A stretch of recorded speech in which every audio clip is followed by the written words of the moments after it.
Are you ready? Welcome to the Think Millions podcast, a channel where you get an unfiltered, raw, and authentic conversation about the challenges of being an entrepreneur and tips and tricks on how you can scale your business to the next level. If you are looking to scale your business, then you're in the right place. Introducing our host, Alexa D'Agostino. Hello and welcome to the Think Millions podcast, a podcast where I bring real people that are doing this in real life. This isn't theoretical. I'm bringing people that can actually tell you how to scale and get to millions because they have not only done it once, but many times, especially our guest today. And I'm so excited because I'm actually excited that I decided to wait. And it was kind of by accident to have this guest on because originally I was going to have him on the podcast before I met him in person. And then it didn't work out and we ended up waiting. And now I'm actually more excited because he's a friend and I feel like I want to give you a hug through the screen right now. But we are welcoming Jason Sisneros. He is widely known as the architect, and he's a strategist, CEO. He's a transformation expert who has decades engineering companies to scale and to exit. And he has his career spanned from Fortune 500 powerhouses, as well as helping hundreds of small and mid-sized companies scale and achieve their dreams. He's done over 3,000 keynote presentation, guys. And actually that number is probably more now with a best-selling book. It's climbing. It's climbing quickly. And years as a top speaker for organizations like Tony Robbins. And he is the CEO of Built to Exit. And welcome, Jason. I'm so glad to be here. You said that, and it's interesting because that's exactly what I was thinking.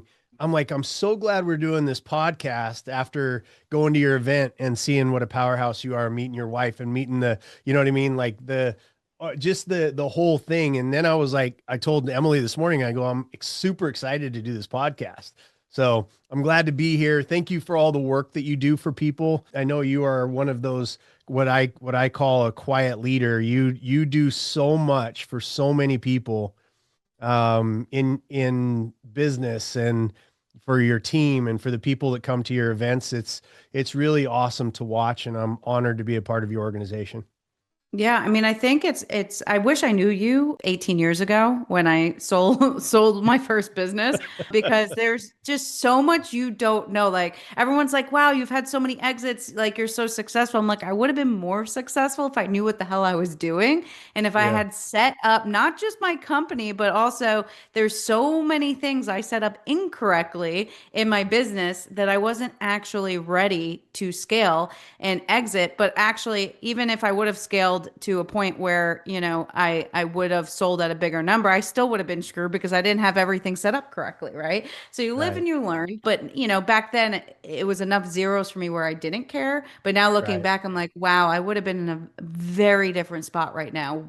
I had somebody like you, Jason. So why don't you share a little bit? You work a lot with, and I don't want to say struggling companies, but companies that have some things that are breaking down that need your leadership to come in and help them figure out, the pieces they have to fix in order to be able to be built to scale.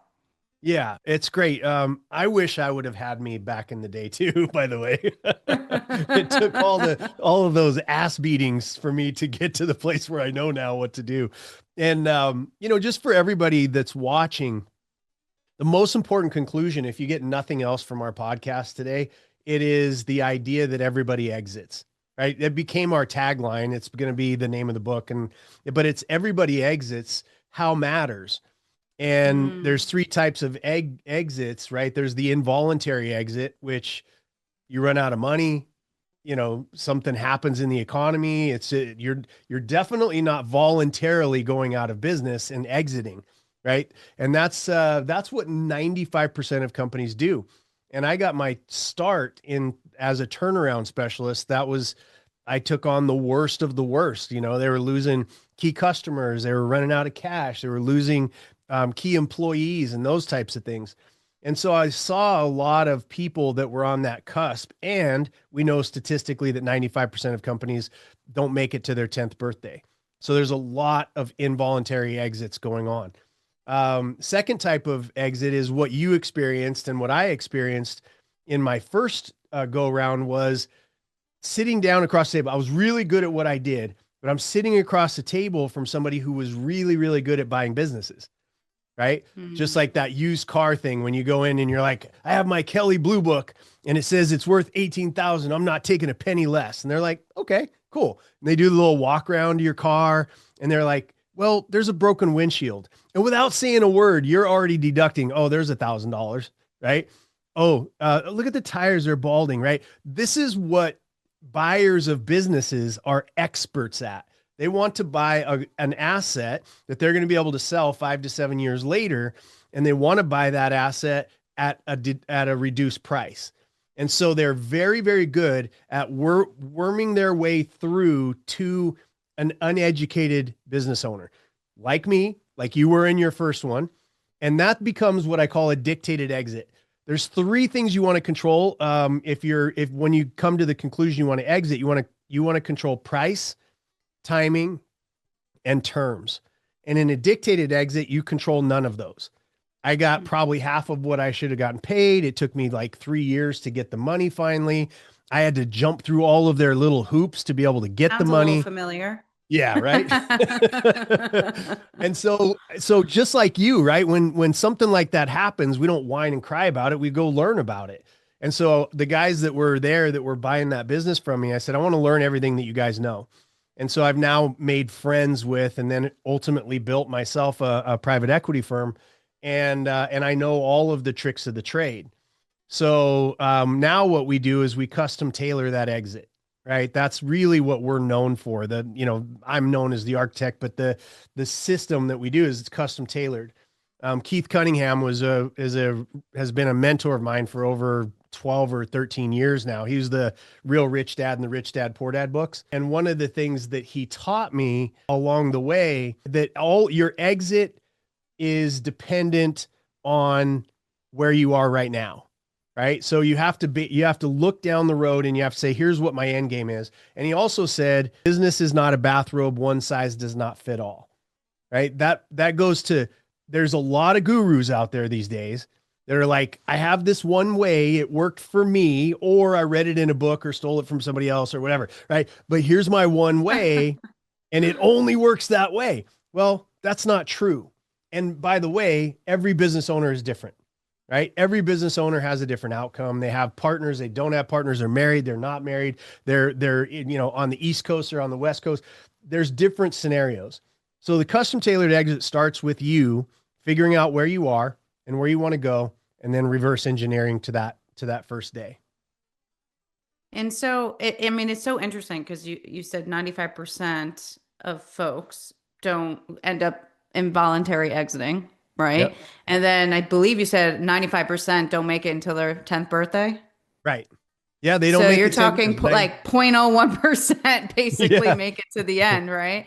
And you're right. I think it's 5%.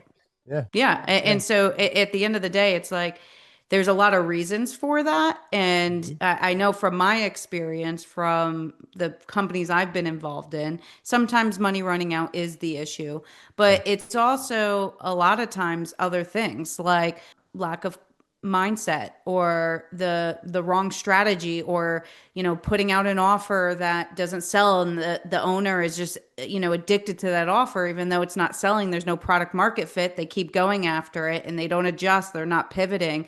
And there's a lot of reasons, right? But I've heard you several times in hearing you speak. You've said multiple times that businesses don't fail from a lack of ideas, but from a lack of structure. So what does structure mean in that sentence? Yeah. Great question. Structure.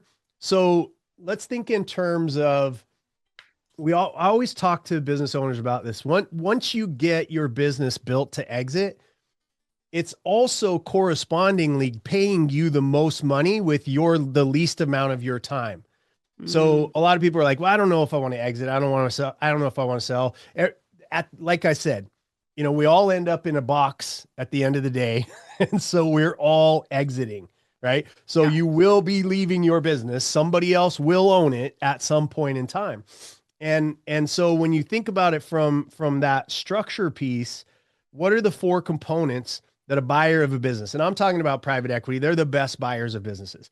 There's a lot of people out there that buy businesses that aren't private equity, and they're not as good as private equity people.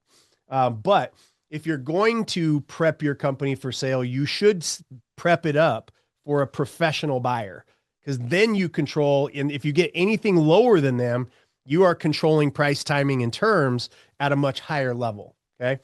So in the 4 areas that you've got to really look at in your business, that private equity, that a buyer of your business is going to be looking at, it's one chunk is your relationship to your customer. And these are all things: revenue, predictable revenue, costs, those types of things, like lifetime value of a customer, and how many customers do you have? Do you have any concentration risk around too few, like 3 or 4 of your customers are 80% of your business? And it's just a breakdown, because in that segment, what you want to do is have the most predictable, dependable revenue stream, cash flow that you can get it to, because that's what people are buying. They're not buying your story. They're not buying, that you struggled and you started in your garage, and they don't care about any of that. What they care about is, I'm going to put other people's money into this thing, and it needs to predictably produce a return for me. And so that area there's a lot of things in relationship to customer that are there. Second one is clarity of financials, right? No hiding, no tricks, no, boxes full of receipts, clean, concise, what they call GAAP, generally accepted principles, right? Of bookkeeping, and being clear and concise. And it tells the truth about what your business is doing. That's another area. A lot of business owners, I have a bookkeeper, or my wife or my husband does my books, or whatever it is. Get professional help in that arena. Okay. The third piece is a management team.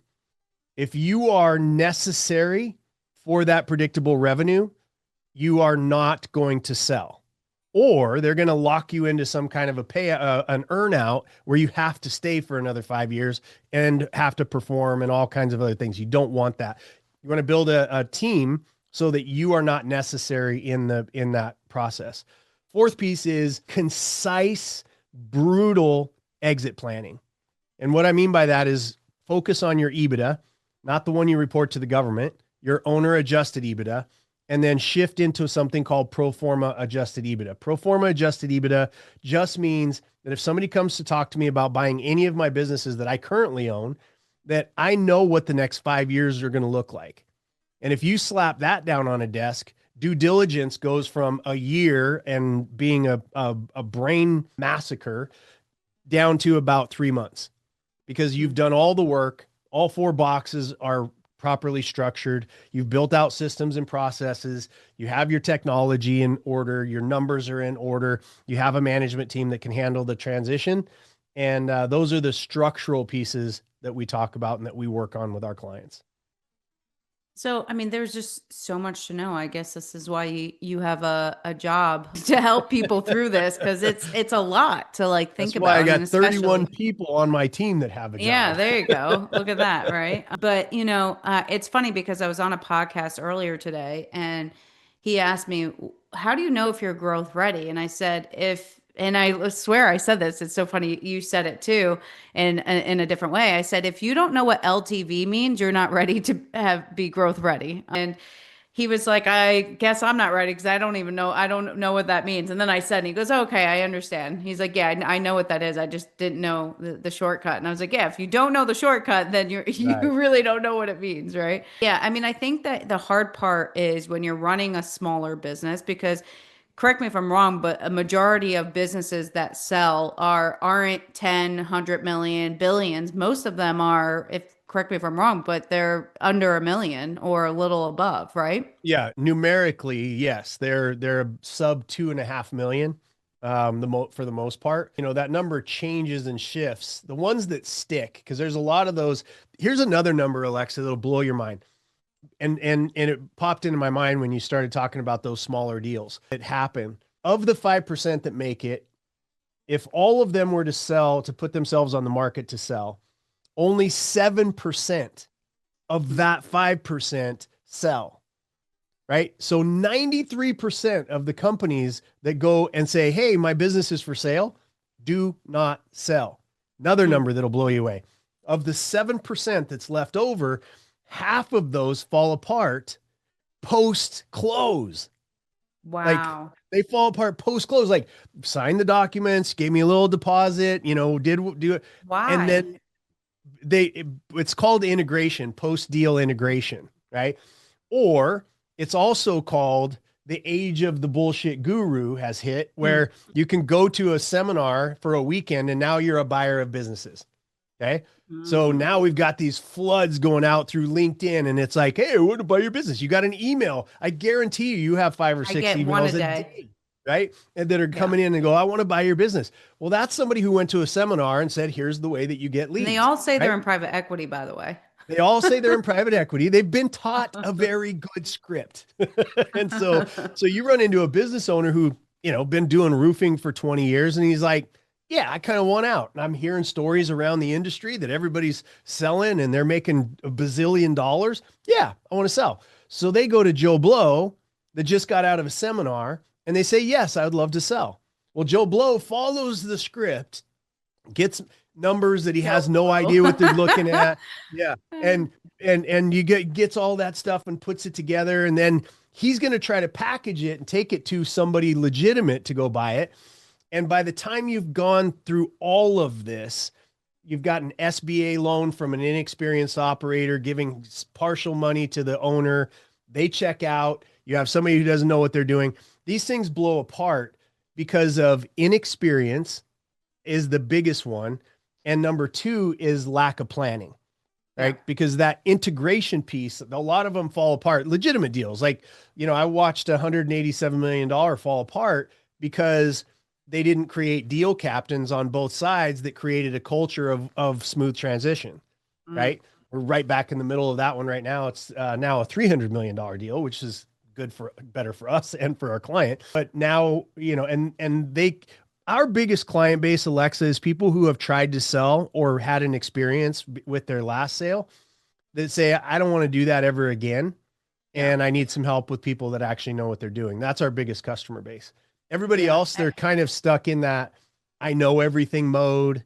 Everybody answers to me. I've been the boss for 25 years. I know everything. I see so much money just out the door. Like your deal, my deal. I guarantee if we stack those back together with what we know today, there'd probably be another $5-10 million in our pocket. I still don't know what I'm doing. Eight exits later, Jason. I still don't know what I'm doing. It's funny. I almost had my 9th exit back in May. We got to the point. I mean, you're talking $15,000 later with lawyers and legal fees. We got to the table. We had MOU signed with agreed terms. Like everything was good. We got through the contract process, Jason. We both sides approved the contract. Yep. And I mean, to be honest, I pulled out, but something felt off about it. And this is kind of right when I was talking to Ed and Amelia, and I'm like, I can get more for this, And so I was the one that ended up pulling out. And funny enough, they ended up going out of business a year and a half later. Yeah. So my gut was right. Like something didn't seem right with them. And it had to do with the conversation that we had when he was like, hey, let's wait until July 1. It was April. He was like, can we'll sign now. And then July 1, we'll make the first payment. And we'll sign for July 1 on the contract because it was supposed to be April 1.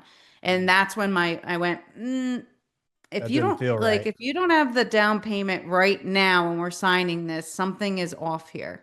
Yep. Like it didn't sit well. And they ended up banking on people that had signed, agreements to raise money. And then the shutdown happened and then, nobody wanted to raise money or could raise money then. So every deal, even if you kind of know what you're doing, I feel can fall apart at any time. Yeah. Right.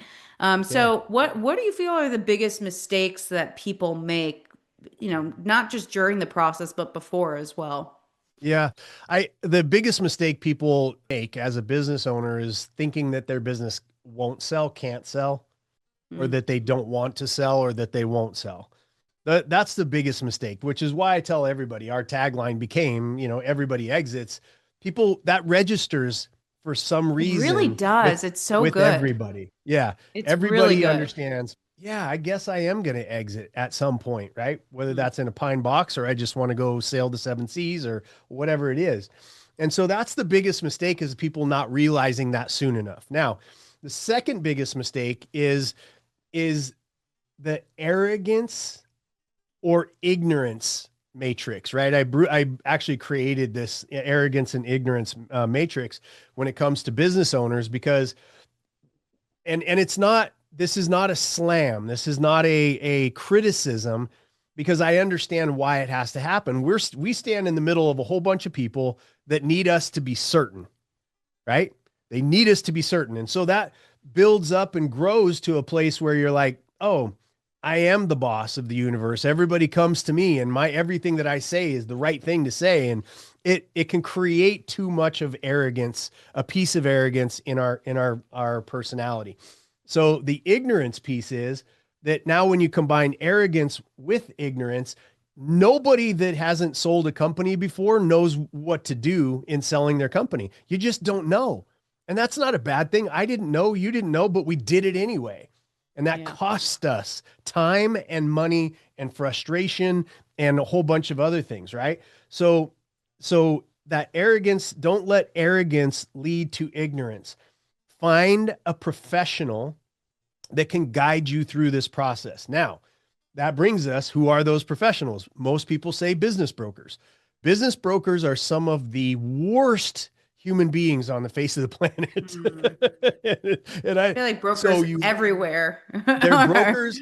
Again, I went to an event, I paid $10,000 to be there, and I have exactly 3 days of experience, right? Yeah. So you've got to get somebody who has a long list of when you're doing the next biggest mistake, and then I'll come back to this, but the next biggest mistake is not doing your due diligence. Just because somebody tells you that they want your business doesn't mean they have the money for it, or they have the expertise to make it happen. So due diligence is your best friend. Greatest place to go, LinkedIn. Okay. Go down to their recommendations. Is there a bunch of people there that said, oh my gosh, I had a great experience with this person or with this business or with this, this product or service, and do some due diligence. And go. And those are the 3 biggest mistakes that I think that I see in the process of owning a business. Right. And I think the other biggest, let me step outside of the exit side. The other side from my turnaround background is that people do not value or understand the phrase free cash flow. You should learn, read, get educated as much as you can, because that's the money that is going to do the thing that you started your business for. I'll go all the way back to the beginning of our talk. You got to figure out where you're at, and you got to figure out where you're going. Most people with their business, they have no idea what their end game is. None whatsoever. They don't go. And what I mean by end game is, when is the day, and what is the amount of money that buys you back your freedom? What is freedom? It's simply the choice that from now until the day that I die, I'm okay if my business goes away. Right? That is why you're playing the game. That is why everybody is playing the game, whether you can articulate it or you can't, is that you are playing the game to buy back your time, freedom, and choice. Right? And so the biggest mistake people make is not, what is that out? Is it $2 million that's spinning off 9% return? You got $300,000 coming in for the rest of your life because it's in a conservative investment somewhere? Great. Is it $5 million that you have invested in this and that and it? You got to figure it out for yourself. Business is not a bathrobe. One size does not fit all. So those are the biggest mistakes that I see constantly in this whole process of owning a business. Well, it's interesting because this was like 2 years ago. I was talking to a founder who wanted to bring me in, give me equity, we do a lot of equity deals with my marketing and tech agency. And so I'm talking to her, and this is like the 3rd time we're talking, and we're vibing. I'm loving this idea and what she's doing. And so I asked a very specific question. I said, when do you want to exit? Right. We're dating right now. I'm getting to know you before we get in bed together. Right. Yeah. And she said, I haven't really thought about that. And so I'm like, okay, I got to dig into this a little more. So we start Mhm. talking. She's like, I don't know, I would really have to think about it because this is my baby. She used the baby word. I'm like, oh boy. And as I start pulling and pulling and digging, it just turns out that her identity was this business, Yeah. and she was not going to exit this business, which to me is a huge mistake. And Yeah. I ended up not going into business with her because I'm like, I'm not going to go into a dead end here, right? Because everybody exits, as you say. And if she's Mhm. not willing to exit the right way for us to all make money, then I'm just wasting my time, right? Yeah. And, it goes to my next question, and then we'll wrap this up. The markets being volatile and technology accelerating and AI and everything that's going, what are the industries or business types that you see that are selling right now? Right now, home services businesses like crazy. I have a different take on where we're headed with the AI side of things. I'm heavily invested in the hardware side of AI and a little bit on the software side of it. So we know some stuff in the background and, of the where it's headed. So I have a different opinion on what's happening, but it's really the companies, especially small and mid-sized companies. As you know, I've got a organization called the Owner Syndicate, which is the political side of developing a union for small and mid-sized business owners, right? Some representation. And part of that is to give equal access to AI for small and mid-sized businesses so that we keep that portion of our economy alive. But I think that what I'm seeing with AI is that businesses that embrace it, along with the human side of what they do in their business, they're going to be the winners moving ahead. It's just like people are like, "Oh, this internet thing it's a fad." Right? It's not a fad. AI is People here. missed out AI on is, that. yeah. Yeah. AI is robotics is right around the corner. And it's going to change, right? But as a business owner, your number one job is to fall in love with the outcome of your target client. Okay. And so if you're constantly doing that and you're constantly looking at what problem can I solve? What problem can I solve? How can I solve that in a better way? How can I solve that for more people? Really stepping into the servant role as a true business owner, an ethical capitalist should, you're going to be able to learn new things while you're bringing technology. If you don't know anything about AI, hire somebody that does, right? And then have them build out your systems and processes. So there's a lot of stuff I could go into on AI, and I know that's what this show is not what this show is about. But yeah, home Well, we could services do another businesses, one. I we think everybody could. would love to hear about your take on AI. I mean, it's pretty fascinating. I also have invested in several things right now in the AI field, and I'm very, part of a private equity AI vertical fund. I think you met Mhm. Mike at the last event, I and I'm did. part of an educational vertical, which is a big part of my background, and then obviously Relin, which is our head of relationship intelligence tool that we're Yeah, building. And I mean, I think it's the wave of the future. And I think that if people aren't jumping on it, then they're going to miss out, right? it's a I mean, I great think tool. it's a great tool, but I think it's part of also making sure that you are staying up with the times too. And I'm sure that the private equity companies are constantly looking at who's innovating too. They don't want to necessarily, or maybe they do actually, but want to buy an antiquated company and infuse technology, right? And that's actually maybe a point. That's what the Um, biggest and best are doing right now, is yeah, they're buying those businesses where the owners are like AIs. That's for the kids. You know what I mean? Like, yeah, and they're yep. buying them, That's for the throwing kids. their own AI in there and making it, reducing the amount of headcount, increasing the profitability, doing those kind of things. I'll tell you one last thing about private equity. There's only a handful of them that are improving the quality of the asset that they buy from you. Okay. Mm, There's only a few of them, and the rest of them are in there. They cut head count and the thing just dies on the vine, right? They make as much money as they possibly can before it goes out of business. And so there's going to be a reverse trend of good businesses that have gone bad and souring for you to be able to acquire. That's coming. And I've already seen it a little bit. So that's a trend people can be looking for. Bring AI in. If you already know how to buy businesses, if you know how to sell your business, you know how to buy a business, right?